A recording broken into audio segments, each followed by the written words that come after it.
Part 2, Tagalog next. Mag-trading. Sino may gusto? Mayaman ako. Trade ko na lang tong peach kasi hindi ako mayaman. Poor lang ako.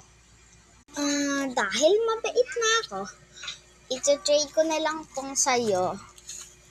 Except. No.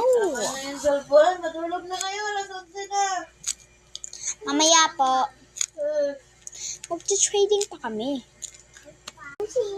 Trading this. Ito-trade ko itong sa butter sushi. Sarap na itong butter. Kaya hindi ko siya ito-trade. Dito lang siya sa akin. Trading ko to sa cheese. Cheese lang ang aking meron. Hay! Pa-trade! Ito oh! Oh my God! Gaming.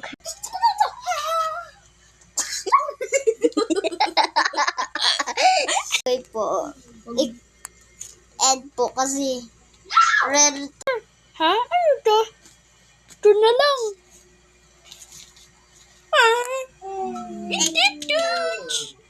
I mean, duduch! No. Except. Wait lang.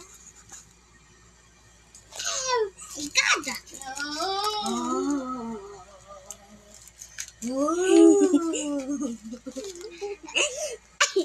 Part 2 na. Matutulog.